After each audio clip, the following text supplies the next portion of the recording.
سبيل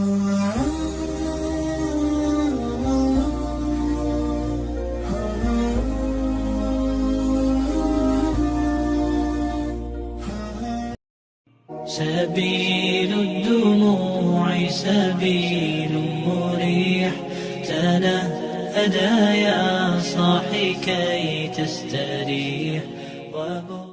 Assalamualaikum warahmatullahi wabarakatuh. Alhamdulillah wassalatu wassalamu ala rasulillah wa ala alihi wa sahbihi wa mawala la hawla wa la quwata illa billah. Ibu-ibu jamaah sekalian yang dirahmati Allah, alhamdulillah kita masih dikaruniai rahmat, taufik serta hidayah Allah, sehingga seluruh rangkaian ibadah dan amal-amal kebajikan bisa kita laksanakan secara istiqomah mulai dari bulan suci Ramadan sampai bulan Syawal ini. Mudah-mudahan seluruh amal ibadah yang kita laksanakan menjadi amal yang solih dan mendapat ridho dari Allah Subhanahu wa Ta'ala. Amin. Mari kita awali kajian pagi ini dengan bersama membaca basmalah. Bismillahirrahmanirrahim. Ibu-ibu yang dirahmati Allah, kajian pagi ini saya mengajak untuk membangun spirit silaturahim. Silaturahim itu menyambung hubungan cinta kasih terhadap sesama manusia. Jangankan dengan manusia, ajaran cinta kasih itu juga berlaku bagi binatang. Rasulullah SAW menyuruh ketika menyembelih binatang sembelihan itu hendaknya menggunakan pisau yang tajam agar tidak menzalimi binatang. Semua binatang itu sebuas apapun, kalau disayangi itu dia tidak jadi buas terhadap mereka yang menyayangi. Buktinya apa? Pawang-pawang itu kan disayangi binatang. Pawang harimau, pawang ular, pawang disayangi. Nah, apalagi manusia yang punya hati nurani. Karena itu silaturahim itu kebutuhan hidup, kebutuhan dasar hidup manusia. Analognya begini Bapak Ibu. Sebenarnya Allah Subhanahu wa Ta'ala itu menciptakan manusia itu dengan rahman dan rahimnya, dengan penuh cinta kasih. Kemudian diletakkan di sebuah alam namanya alam arham, alam cinta kasih. Kemudian hidup di dunia itu bertabur dengan rahmat, kenikmatan, segala macam anugerah tanpa membeli sejak hidup sampai mati. Ketika kita lahir, kita nggak perlu beli ginjal, paru, jantung, bahkan hidup aja nggak perlu beli kan. Hidup sama alis kan nggak perlu beli kan? Yang beli itu ya celah aja, sama lipstick aja. Bibirnya kan nggak beli. Yang beli bedak, wajahnya nggak beli kan? Nah, itu kasih sayang Allah. Karena itu semua anugerah Allah yang membersamai kita sejak lahir sampai mati itu wujud cinta kasih Allah kepada hamba-Nya. Selanjutnya, manusia yang mendapat curahan cinta dan kasih sayang dari Allah itu bertanggung jawab untuk menyebarkan rahman dan rahim Allah kepada sesama manusia melalui perintah yang disebut silaturahim dan dilengkapi dengan larangan memutuskan silaturahim.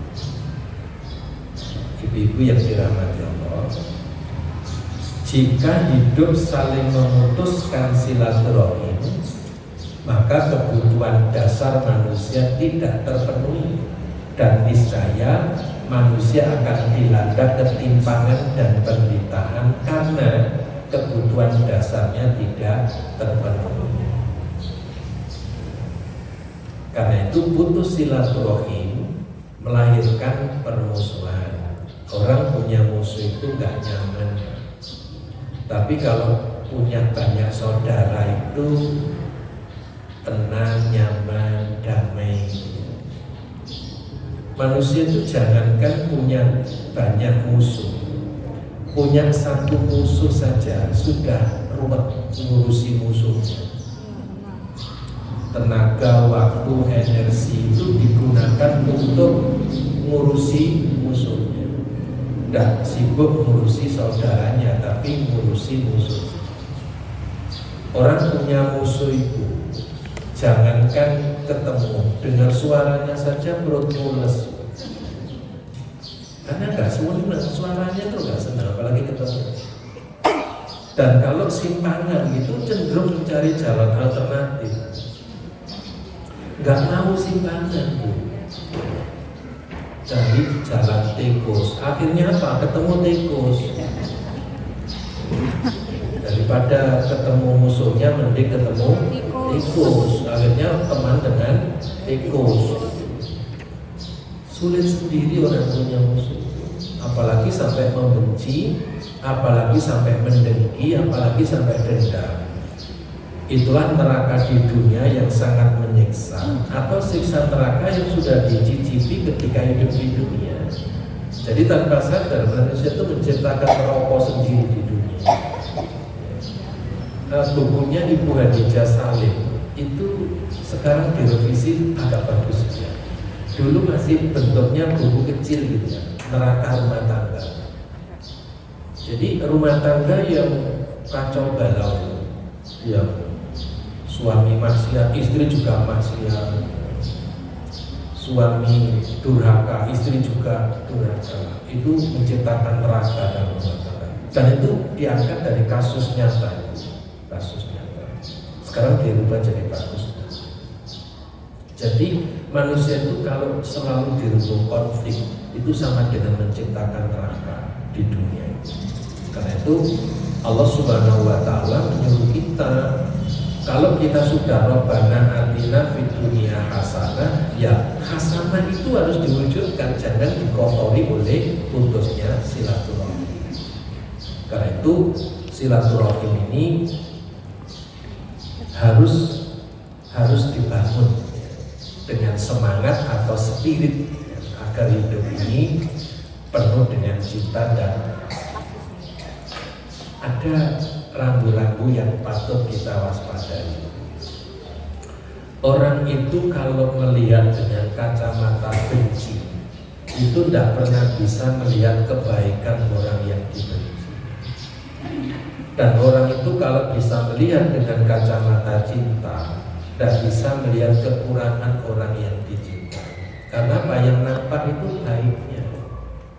Karena itu positif sekali kalau kita ini memandang siapapun dengan mata cinta. Karena kita nggak ada kesempatan untuk melihat celah, aib, kekurangan. Yang terlihat hanya baiknya saja. Saya menemukan banyak kasus teman-teman yang istrinya meninggal itu ya, itu ngeluhnya ke saya, ngomongnya ke saya, Pak Bapak ini yang terkenang hanya kebaikan istri saya. Tapi sayangnya ketika istrinya sudah meninggal. Demikian pula ibu-ibu juga begitu, ketika suaminya sudah meninggal, ngomongnya, Masya Allah, suami saya itu gak ada duanya Pak, limit edition. Tapi saya ngomongnya gitu ketika sudah meninggal. Lebih baik ketika sama-sama hidup kan. Jadi suami istri kalau sama-sama hidup melihat dengan kacamata cinta, tidak ada kekurangan, yang ada hanyalah kelebihannya. Nah karena itu Bapak Ibu yang dirahmati Allah, pandang semua orang itu dengan sehingga sambung silaturahimnya itu bagus. Ada teori resonansi. Logam itu kalau dibenturkan sesama logam mengeluarkan gelombang yang sama. Nah, kalau kita ini menebar cinta, gelombang cinta bukan bunga ya, kan ada bunga gelombang cinta ya.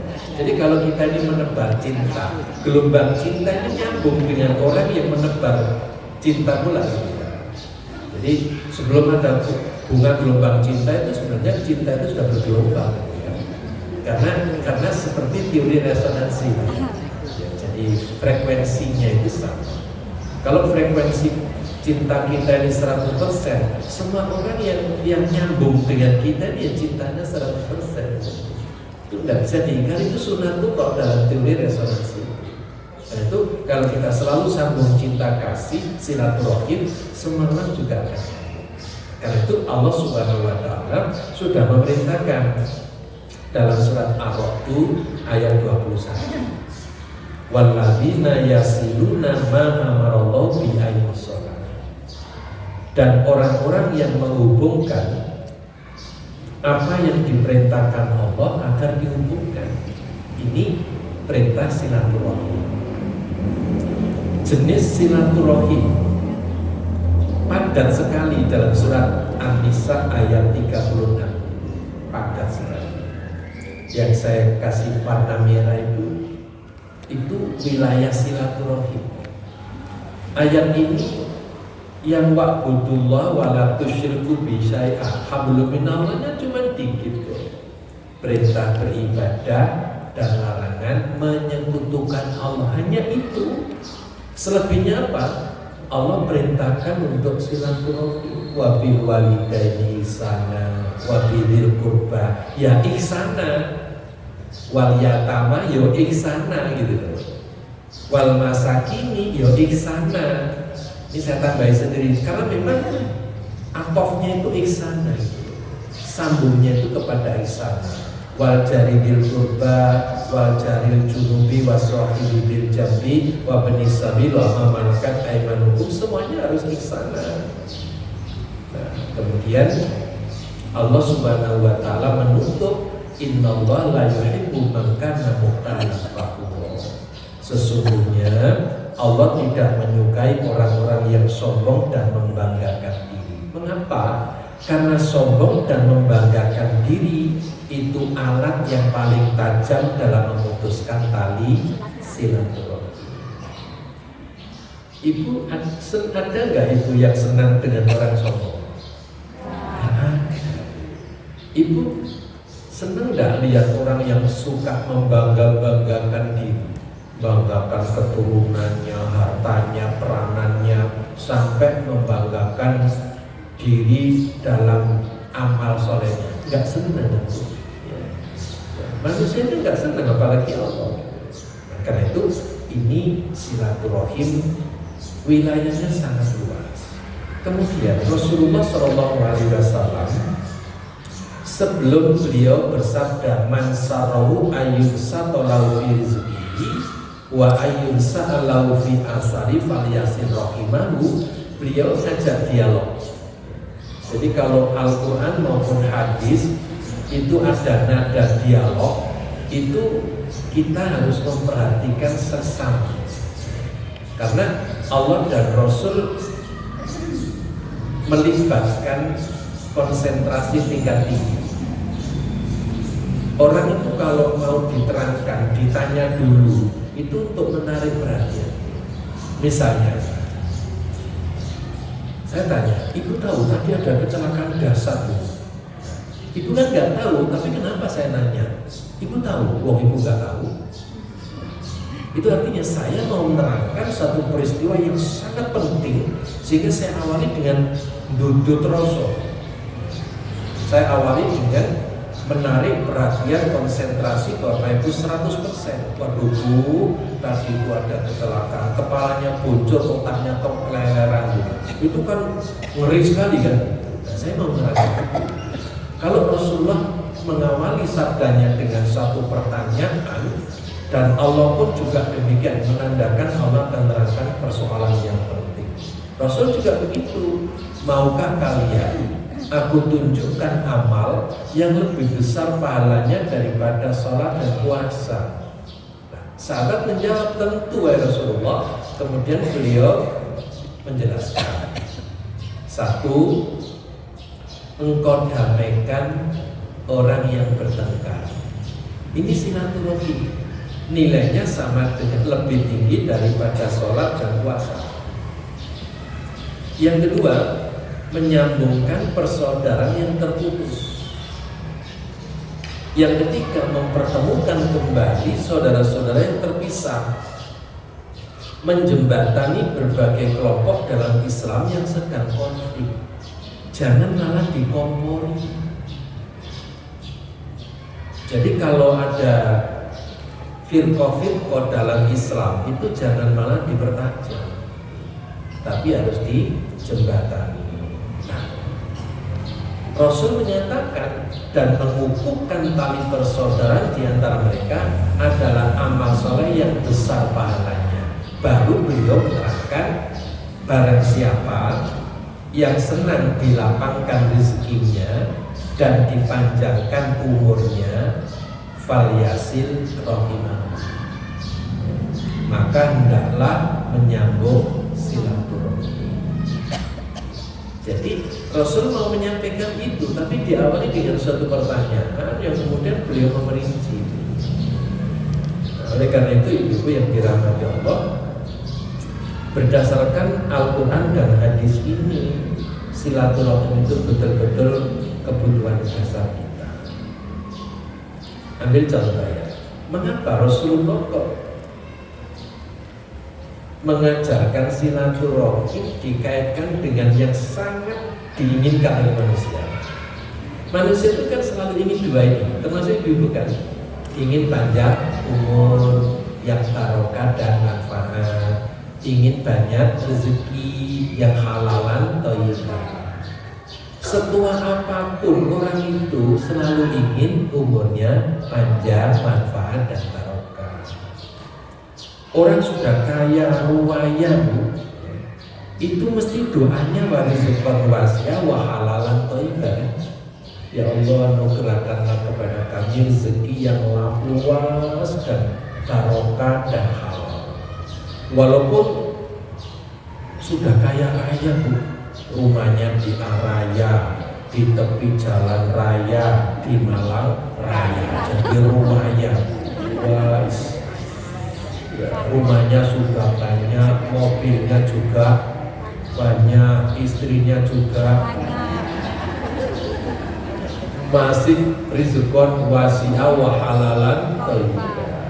Maka Rasul memanfaatkan dua keinginan manusia itu. Kalau memang ingin, ini loh resepnya, falyasil rahim.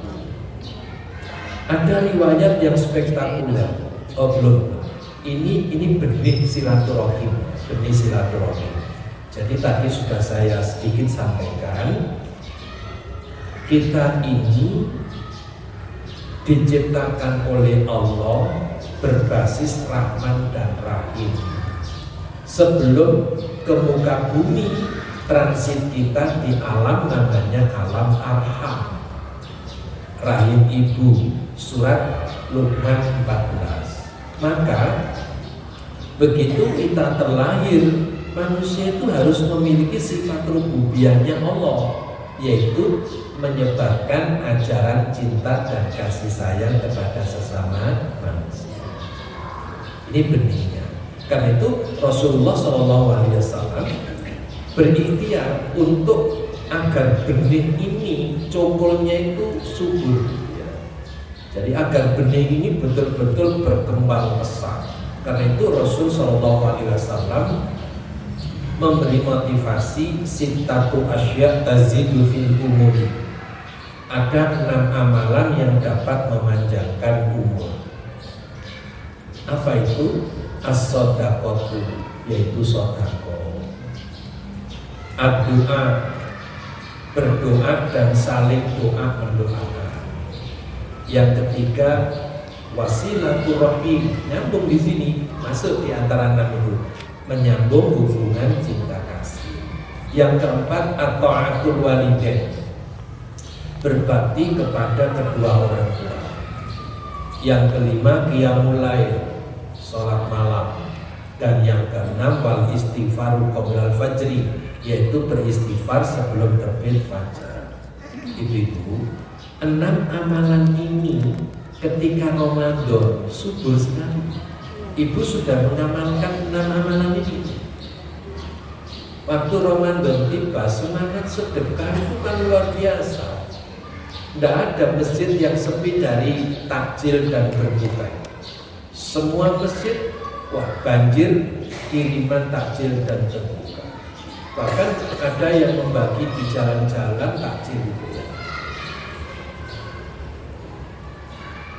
Ketika Ramadan, ayat wa idza sa'alaka ibadi anni fa inni qarib itu satu paket dengan ya ayyuhalladzina amanu kutiba alaikumusiyam. Demikian pula jalinan silaturahim itu kuat sekali Ramadan. Apalagi bakti kepada kedua orang tua, kemudian tarawih, kemudian mohon ampun saat sahur. Karena itu sahur itu waktu sepertiga akhir malam. Nah, di antara waktu sepertiga akhir malam itu salah satunya disunahkan makan, yang akhirnya namanya makan sahur. Padahal sahur itu waktu. Nah, makan di waktu sahur itu maksudnya. Nah, jadi 6 amalan ini subur sekali di bulan Ramadan. Nah, sekarang 6 amalan ini amat sangat istimewa. Sehingga dinyatakan oleh Rasul tazidu fil umur, dapat memanjangkan umur. Sekarang pertanyaannya Bu, apakah umur itu bisa dipanjangkan? Padahal sejak di rahim ibu ajal itu sudah ditetapkan oleh Allah. Kan ada 4 ketetapan Allah itu ya. Salah satunya adalah ajal, kematian sudah ditetapkan oleh Allah. Kemudian yang kedua, ada ayat idza jajalun la yastakhiruna sa'atan wa la yastaqdimun. Kalau ajal telah tiba, nggak bisa diajukan, nggak bisa dimundurkan. Yang disebut dengan harga mati, nggak bisa ditawar. Nah, sekarang mari kita jawab bersama. Memang ajal itu sudah ditetapkan oleh Allah sejak di rahim ibu. Penetapan itu melalui qada dan qadarnya Allah. Jadi Allah sudah menetapkan. Namun begini Bu, ketetapan Allah yang namanya qada dan qadar itu bisa dirubah oleh iradahnya Allah. Jadi Allah itu punya iradah, punya kehendak yang posisinya lebih tinggi daripada qada dan qadarnya. Ini qada dan qadar, ini iradahnya Allah. Nah, kalau Allah berkehendak merubah qada dan qadarnya atas usaha kita, kehendak Allah itu lebih kuasa daripada qada dan qadarnya Allah. Dengan kata lain, Allah menetapkan hukum, Allah nggak taat dengan hukum yang ditetapkan. Karena kalau Allah taat dengan hukum yang ditetapkan, berarti lebih berkuasa hukum daripada Allah itu sendiri. Contoh sekarang, Allah menetapkan hukum, namanya api itu membakar. Semua yang dibakar api itu hancur, jadi debu. Jangankan cuma kertas, kardus, kayu, besi, baja, logam itu bisa jadi bubur kalau digodok sama api kan? Krakatau sendiri itu kan godok besi kan? Godok logam kan? Jadi bubur untuk dicetak kembali jadi betoneser, jadi macam-macam. Jadi api ditetapkan Allah hukumnya membakar. Tapi ketika Allah berkehendak melindungi Nabi Ibrahim, Allah cuma berfirman, "Qul ya naru kuni bardan wa salaman ala Ibrahim." Wahai api, jadilah dingin yang menyelamatkan Ibrahim. Api manut nggak ngeyel. Kenapa? Iradah Allah itu lebih kuasa daripada hukum yang ditetapkan oleh Allah. Dan perubahannya signifikan sekali, Bu. Dari api yang hukumnya membakar berubah jadi dingin dan menyelamatkan.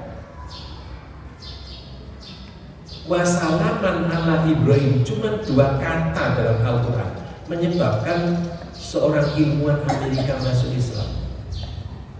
Karena dia merenung, kalau api ini diperintahkan hanya dingin, kalau dinginnya menyebabkan celaka karena dingin membeku seperti di freezer, maka Ibrahim akan seperti iwak bandeng di dalam freezer. Ya celaka pula toh. Tapi kalau karena ada wassalamun ala Ibrahim, wahai api, jadilah dingin yang menyelamatkan Ibrahim, maka api itu berubah menjadi AC. Jadi apa? Artinya walaupun umur itu sudah ditetapkan oleh Allah, tidak mustahil bagi Allah untuk merubah umur kita. Mustahil itu tidak berlaku bagi Allah. Mustahil itu berlaku bagi manusia. Bagi Allah nggak ada yang mustahil, Bu. Kalau kita mengamalkan 6 amalan ini, atas Allah berkehendak dan kehendak Allah itu berkuasa untuk memanjangkan umur kita, nggak ada yang mustahil bagi Allah. Karena itu optimis. Ya. Seberapa panjang tambahan umur kita itu atas kehendak Allah pula. Yang penting optimis. Nah, sekarang yang kedua, ayat yang mengatakan apabila ajal telah tiba tidak bisa diajukan, tidak bisa diundurkan. Benar, karena ayat itu menggunakan fi'il madi kan, telah tiba. Maka logikanya sebelum tiba kan boleh berusaha untuk agar umurnya panjang, manfaat dan barokah, kan gitu ya. Analognya gini, Bu. Kalau SK pensiun sudah di tangan orang yang pensiun, nggak bisa dong mengajukan perpanjangan masa pensiun. Tapi kalau 2-3 tahun sebelum tahun pensiunnya tiba, mengajukan perpanjangan masa pensiun karena apa? Karena dibutuhkan. Rekomendasi dari mana-mana, oke. Nah, kalau presiden menandatangani, lawang tingkat presiden saja bisa memanjangkan masa pensiun, apalagi Allah. Kan itu optimis. Tidak ada pertentangan antara qada dan qadar Allah dengan ikhtiar manusia. Kan Allah sudah menyatakan, innallaha la yughayyiru ma biqaumin hatta yughayyiru ma bi anfusihim. Allah tidak merubah nasib satu kaum sebelum kaum itu mau merubahnya. Ikhtiar namanya. Nah, 6 amalan ini petunjuk Rasul agar kita berikhtiar. Umur kita itu Allahumma tawwil umurna, ya Allah panjangkanlah umur kami, umur yang barokah dan manfaat. Itu. Nah, clear ya Bu, 6 amalan ini petunjuk Rasul bisa memanjangkan umur. Andai kata umur biologis kita nggak nambah, yang pasti umur kualitas. Rasul itu umur biologisnya cuma 63 tahun kan Bu? Itu umur biologis. Tapi umur kualitas Rasulullah itu sampai kiamat. Karena beliau statusnya Khatamul Anbiya wal Mursalin. Dan betapa kualitasnya umat Islam sadunia kalau membaca tasyahud ketika sholat, itu yang disebut Nabi Muhammad sama Nabi Ibrahim. Mulia sekali kan Rasulullah sama Nabi Ibrahim itu kan. Sudah assalamualaikum ayuhan nabi wa rahmatullahi wa barakatuh kan. Assalamualaikum wa alaikum. Masih Allahumma sholli ala Muhammad kama sholaita ala Ibrahim juga. Itu usia kualitasnya Rasulullah itu luar biasa. Walaupun umur biologisnya cuma 63 tahun. Nah, kita juga demikian. Kalau ibu-ibu dapat Lailatul Qadar itu usia kualitasnya jauh melampaui usia biologis. Usia biologis kita paling ya 60, 70, 80. Nah, kalau khairun min alfi syahrin itu kan 83 atau 84 tahun. Itu kalau dapat satu Lailatul Qadar. Kalau ibu sudah puluhan tahun dapat semua kan usianya tambah kawan kualitasnya berarti. Gitu ya. Jadi clear kan itu. Baik, sekarang mari kita buktikan. Di mana sih istimewanya sedekah? Kok sampai dinyatakan tazidu fil umuri? Nah, itu gini ya. Istimewanya sedekah itu bisa dibuat analisis ya, perbandingan. Jadi begini, sedekah itu beda dengan zakat. Induknya adalah infak. Infak itu membelanjakan harta di jalan Allah. Kalau mukoyat terikat itu namanya zakat. Kalau bebas namanya sedekah. Jadi infak yang terikat namanya zakat karena zakat itu harus mencapai nisab, batas minimal wajib zakat. Harus ada haul, lama harta itu dimiliki umurnya sudah 1 tahun, namanya haul. Ada macam-macam harta yang wajib dizakati.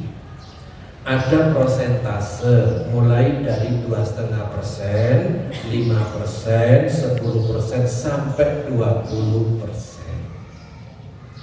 Kemudian ada waktu kapan zakat itu dikeluarkan. Kemudian ada mustahik yang berhak menerima zakat. Nah, ketika membelanjakan harta di jalan Allah terikat namanya zakat. Sedangkan kalau bebas namanya sedekah. Maka Rasulullah SAW menyatakan sedekah itu kullu ma'rufin sedekah. Semua kebaikan adalah sedekah. Berarti apa? Dari aspek terikat dan bebas, sedekah itu lebih tinggi dibanding zakat. Satu. Karena wilayah sedekah itu tidak hanya harta, tapi semua kebaikan kita itu sedekah.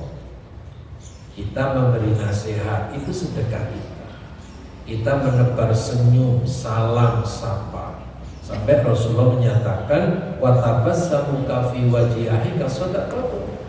Senyummu untuk saudaramu itu sedekah.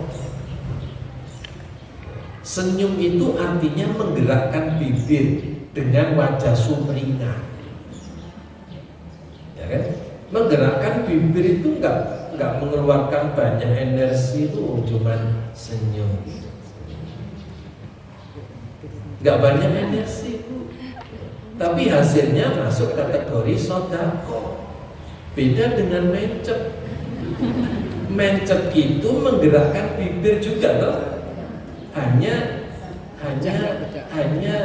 tidak pada tempatnya gitu loh. Menggerakkan bibir tidak pada tempatnya itu namanya mencep. Apalagi mencap ditambah belerang, ditambah seledat. Yang biasa gitu siapa, Bu? Bapak biasanya. Jadi Bu, ya amalan ringan itu bernilai sedekah. Seperti ya senyum tadi itu, senyum ramah, santun itu sedekah. Jadi wilayah sedekah jauh lebih luas daripada wilayah zakat. Kemudian ada hal yang menarik. Kalau perintah zakat itu selalu dihubungkan dengan sholat.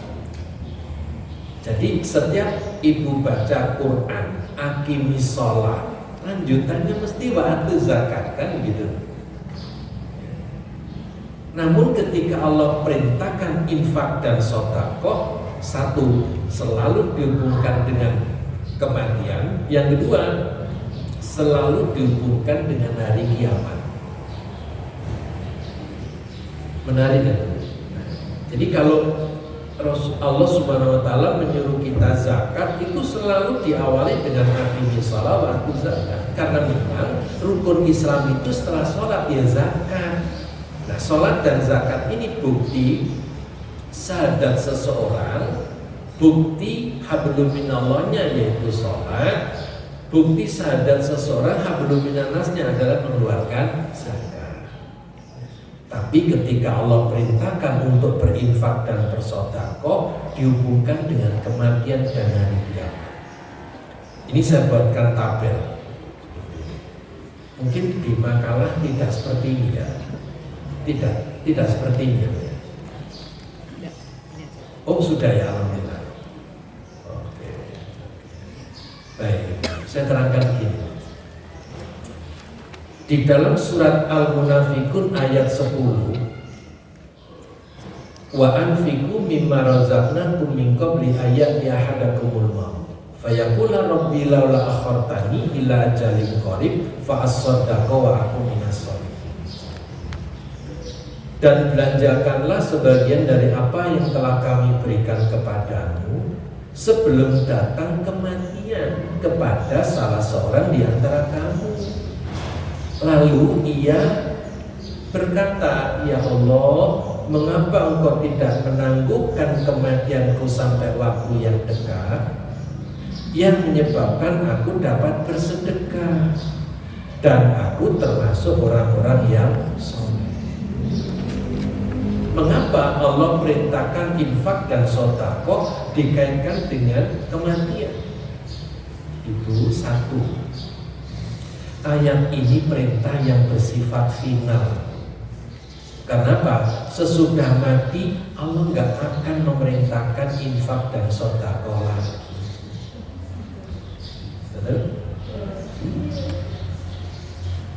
Yang kedua, ayat ini penyelamat dari kecenderungan jelek manusia. Namanya alhaakumut takasur hatta zurtumul maqabir. Tabiat jelek manusia itu kalau sudah sibuk mengumpulkan harta, sibuk menghitung-hitung, sibuk memamer-mamerkan, sibuk memviralkan hartanya, lupa tahu-tahu masuk ke liang kubur. Agar tabiat itu tidak sampai terjadi, Allah perintahkan setiap perintah infak dan sedekah dihubungkan dengan kematian. Yang ketiga, surat Al-Munafikun ayat 10 ini padat nasihat psikologinya, nasihat kejiwaannya padat sekali. Di mana orang itu kalau sudah sakaratul maut semuanya minta diundur kematian. Agar apa? Seperti ayat ini, agar bisa nambah sedekah dan termasuk orang soleh. Itu kondisi psikologis setiap orang yang sakaratul maut. Maka kita dapat membaca ayat ini mengindikasikan bahwa orang yang minta umurnya ditangguhkan, diundur agar sempat bersedekah, berarti orang ini sudah bersedekah semasa hidupnya. Hanya merasa kurang, minta umurnya diundur dikit aja biar sempat bersedekah. Dengan bersedekah itu termasuk orang-orang soleh. Sekarang ibu bayangkan, orang yang semasa hidupnya sudah bersedekah saja, jelang ajal minta diundur. Untuk apa? Nambah sedekah. Sekarang bagaimana psikologi orang yang semasa hidupnya tidak pernah sedekah? Ini padat nasihat mental, nasihat psikologi. Seperti apa kondisi kejiwaan orang kalau semasa hidup tidak pernah bersedekah, senangnya hanya menikmati sedekah orang, tapi nggak pernah bersedekah kepada orang. Kayak apa itu psikologinya? Ayat ini dudut rasa kepada kita. Tahu dudut rasa ya? Ya pokoknya itulah. Nanti buka aja kamus. Dudut rasa. Jadi seperti itu. Jadi ayat ini luar biasa. Dan ayat ini nyambung dengan hadis Nabi. Idza matal insanu inqata amalu illa min salasin. Jika seorang meninggal dunia maka terputuslah amalannya kecuali 3 perkara yang dinomorsatukan oleh Rasul apa? Shadaqatin jariyatin. Maka sebelum meninggal perbanyaklah sedekah yang sifatnya jariyah, yakni apa? Kemanfaatannya, balasannya terus mengalir, tidak pernah putus. Oleh karena itu Ibu, dalam surat Yasin 12 itu kan sudah dinyatakan, inna nahnu nuhyil mauta wa naktubu ma qaddamu wa atharuhu wa kulla syai'in ahsaynahu fi imamin mubin. Allah menegaskan, sungguh kami menghidupkan kembali orang yang telah mati. Kami mencatat amal yang dikerjakan semasa hidup, dan kami mencatat pula bekas-bekas amal yang mereka tinggalkan. Dan semua catatan itu tersimpan di Lauhil Mahfuz fi imamin mubin, tersimpan. Jadi ketika seseorang semasa hidupnya bersedekah, ikut bangun masjid, ikut bangun panti asuhan, ikut bangun sarana pendidikan, ikut menggali sumur di daerah terpencil agar masyarakat nggak kesulitan air. Kemudian wafat, selama semua sedekah itu masih memberi manfaat kepada banyak orang dan memberi contoh dan dicontoh semua orang, menjadi sumber inspirasi semua orang, maka walaupun yang bersedekah sudah wafat tetap dapat pahala yang mengalir terus. Hadis Nabi mengatakan, ayat surat Yasin 12 mengatakan, karena itu sedekah itu istimewa sekali. Walaupun umur biologis manusia sudah meninggal, kualitas umurnya masih berjalan terus. Masih berjalan terus. Sebaliknya surat Yasin 12 tadi juga perlu diwaspadai. Kalau semasa hidup mendirikan pabrik minuman keras, dicatat oleh malaikat satu kejahatan. Dan ada 10 orang yang dilaknat oleh Allah karena minuman keras itu. Catat. Ketika yang mendirikan pabrik minuman keras meninggal dunia, kok dilanjutkan oleh anak keturunannya? Catat, kejahatan terus. Itu. Karena itu Ibu, sedekah itu luar biasa, punya pengaruh yang luar biasa. Nah, ini terkait dengan perintah infak dan sedekah dihubungkan dengan kematian. Bagaimana halnya yang dihubungkan dengan hari kiamat? Nah, nanti Ibu baca ulang, kaji ulang surat Al-Baqarah 254. Allah manggil kita sebagai orang beriman. Ya ayyuhalladzina amanu anfiqu mimma razaqnakum min qabli ayyatiya yaumul la bai'un fihi wala khullatun wala syafa'ah wal kafiruna humuz zalimun. Wahai orang-orang yang beriman, belanjakanlah di jalan Allah sebagian dari rezeki yang telah kami berikan kepadamu sebelum datang hari yang pada hari itu tidak ada lagi jual beli, nggak ada transaksi, nggak ada bisnis, ya. Dan tidak ada yang bisa saling tolong menolong. Nah, hari itu apa? Hari kiamat, baik kiamat kubro maupun kiamat sugro.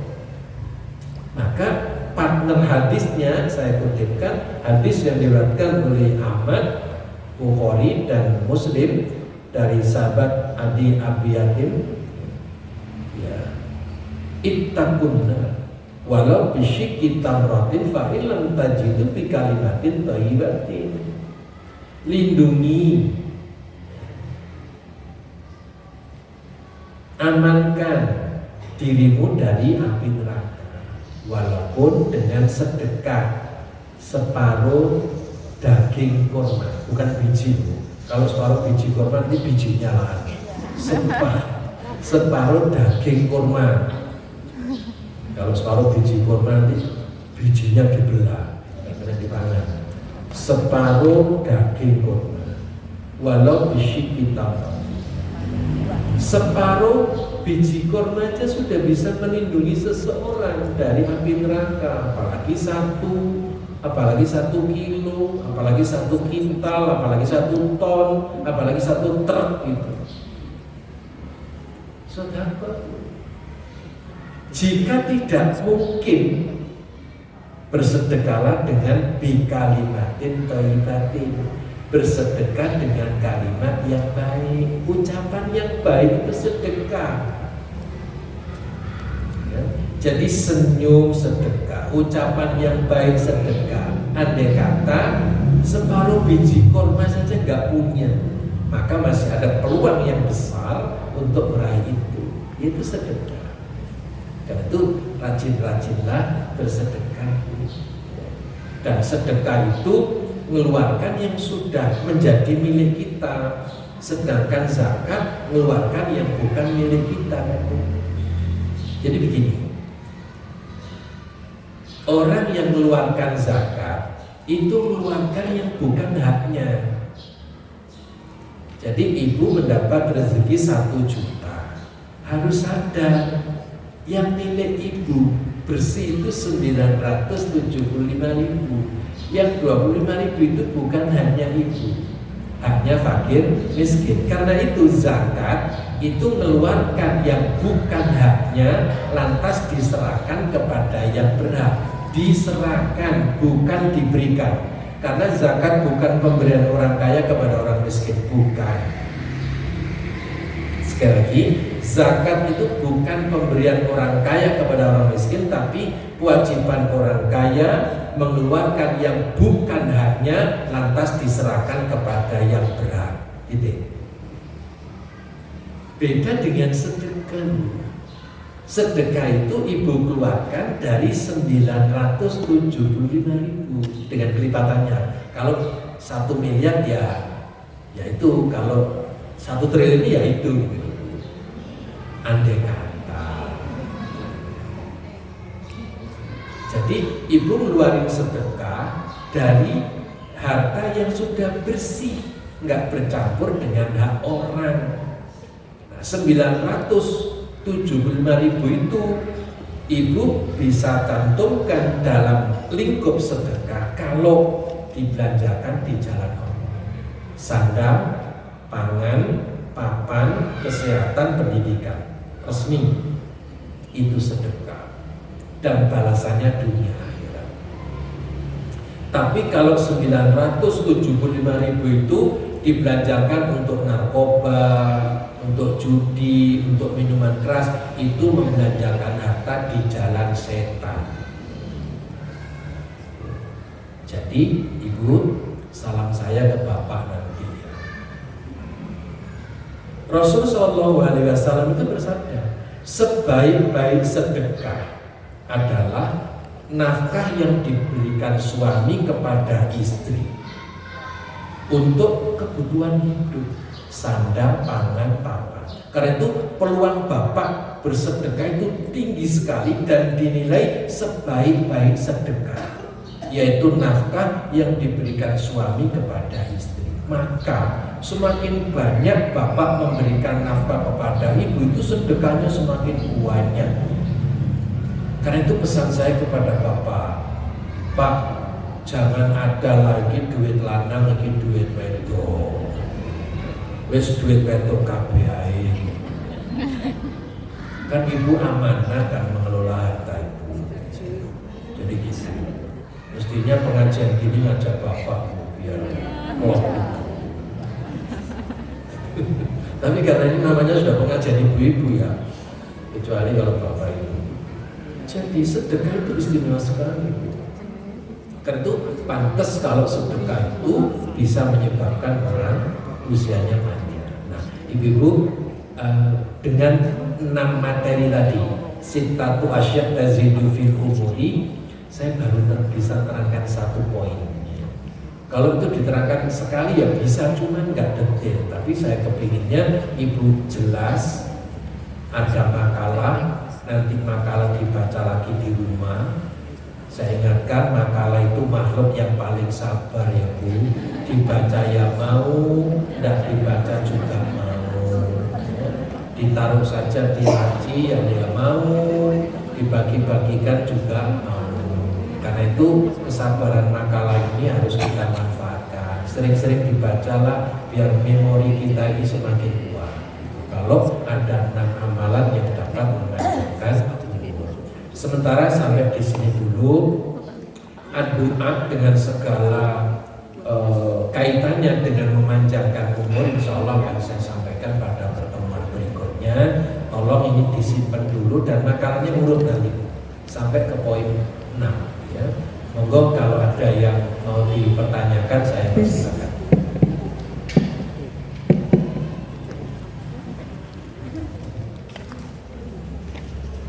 Monggo. Terima kasih. Assalamualaikum warahmatullahi wabarakatuh. Pak, perumpamaan yang 1 juta itu kan 25% untuk dizakatkan. Itu kalau diberikan langsung misalnya ke saudara itu boleh enggak? Ya, boleh Bu. Jadi kalau saudara itu statusnya sudah fakir dan miskin, termasuk du'afa, boleh. Bahkan lebih bagus karena zakat itu prioritasnya pada kerabat dekat. Wal jaridil qurba wal jaril junubi was sahibi bil jambi. Kita berbuat baik kepada kerabat dekat, tetangga dekat dan teman sejawat. Prioritasnya adalah kepada dekat. Dr. Yusuf Qaradawi menulis 1 buku Kiat Islam dalam Mengentas Kemiskinan. Prioritas pertama adalah kewajiban saudara kaya untuk berbagi zakat kepada saudara yang kurang mampu. Jadi andalan utama mengentas kemiskinan itu melalui potensi zakat. Melalui potensi zakat. Karena itu zakat harus didistribusikan untuk mengentaskan kemiskinan. Bukan berputar-putar saja di antara pengurus zakat. Kan ayatnya jelas, kaila yang munadulatan bainal aghniyai minkum. Jangan sampai harta itu berputar-putar saja di antara orang kaya saja. Harus ada distribusi kepada fakir dan miskin sehingga terjadi pemerataan. Maka prioritas zakat kita silakan diberikan kepada kerabat. Yang penting kerabat itu statusnya sudah fakir dan miskin. Ada lagi Bu? Monggo Bu.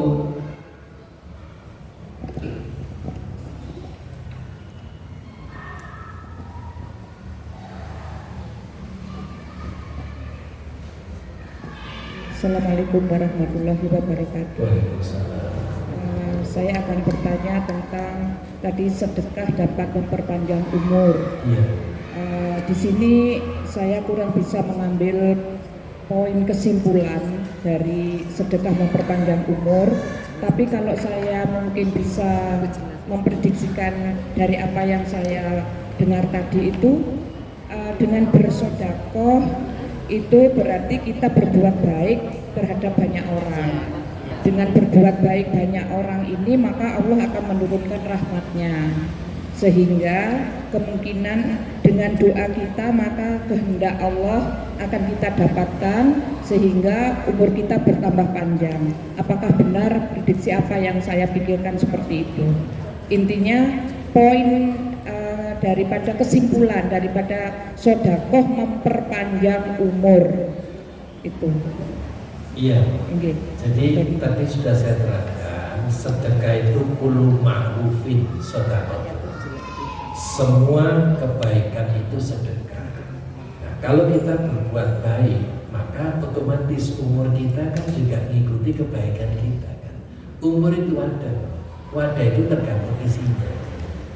Gelas ini karena diisi air putih, namanya segelas air putih. Harganya juga segelas air putih kan? Kalau gelas ini diisi STMJ, namanya beda, harganya juga beda. Kalau gelas ini diisi Intan, Permata, Berlian, harganya juga beda. Karena itu umur itu ada, tergantung amal soleh, sedekah yang kita lakukan. Sehingga apa? Secara otomatis kalau umur itu berkualitas lewat sedekah, otomatis panjang umur itu tercapai. Dan ada hadis bahwa sedekah itu bisa merubah takdir dan menolak bala. Hadis kan? Merubah takdir dan menolak bala. Takdir yang sudah ditetapkan oleh Allah itu bisa dirubah dengan sedekah. Bala juga, bala bencana yang sudah ditulis oleh Allah itu bisa ditolak lewat sedekah. Karena itu istimewa sekali sedekah itu, melampaui istimewa zakat. Kalau zakat itu kewajiban pokok, kalau sedekah itu tambahan dari kewajiban pokok. Jadi orang sudah mengeluarkan kewajiban pokok namanya zakat, menjadikan harta yang sudah milik kita itu barokah, nggak bercampur dengan hak orang. Dan kalau kita nambah sedekah, maka nilai sedekah itu melampaui kewajiban zakat. Monggo kalau itu sudah menyimpulkan seperti itu silakan. Terima kasih. Ustaz, boleh satu lagi Ustaz? Satu lagi Ustaz? Oh boleh.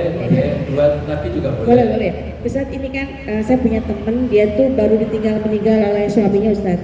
Dia tuh punya uang sekitar 10 juta lah, tapi dia nggak punya kerjaan Ustaz, teman saya ini punya anak 2 masih sekolah.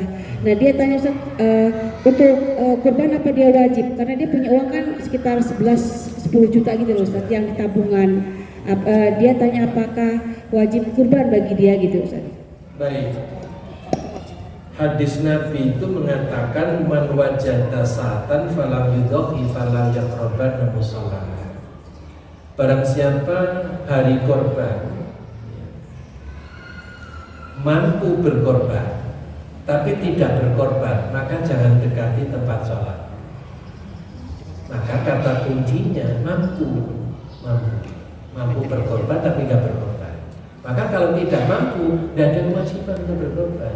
Apalagi punya tanggungan 2 anak yatim. Maka 10 juta itu akan lebih bagus untuk dikelola kelangsungan anak yatim. Jadi justru yang tidak mampu malah berhak menerima korban. Sama dengan orang yang fakir miskin, karena nggak mampu zakat, dia malah berhak menerima zakat. Saya kira gitu. Jadi sudah memenuhi apa yang ditegaskan oleh Rasulullah. Karena redaksi hadis itu man wajada, barang siapa yang mampu ketika bertemu dengan Idul Adha kok tidak berkorban, jangan dekati tempat sholat. Wis gak usah sholat aja mari. Kenapa? Karena fasoli li robbika wanhar. Wanhar itu sambung dengan fasoli. Jadi inna ta'ina kal kausar. Jadi mensyukuri rahmat Allah yang melimpah itu dengan 2 tanda, yakni fasoli, sholatlah kepada Allah, wanhar juga karena Allah. Jadi sholat itu syukur dalam konteks hablum minallah, wanhar sembelih korban juga dalam konteks hablum minallah. Jadi bukan karena banyak jumlah uang. Oh tidak, jumlah uang itu relatif, apalagi BBM naik, apalagi Lombok naik kan. Plastik lagi loh, bungkus-bungkus berhitungan nanti. Kembali bungkus pakai kostum aja. Kenapa bro? Minyak goreng naik. LPG naik semua. Tidak hanya naik truk tapi juga naik harga. Sampun Bu. Baik Ibu, terima kasih. Doa kami semoga Bapak Ibu diparingi panjang umur, sehat walafiat, umur yang barokah dan manfaat, sehingga selamat sejak di dunia sampai di akhirat. Amin. Kurang lebihnya saya mohon maaf. Mari kita tutup dengan doa kafaratul majlis. Subhanakallahumma bihamdika asyhadu an la ilaha illa anta astaghfiruka wa atubu ilaik. Assalamualaikum warahmatullahi wabarakatuh. الله ربي والإسلام ديني ومحمدا رسول الله.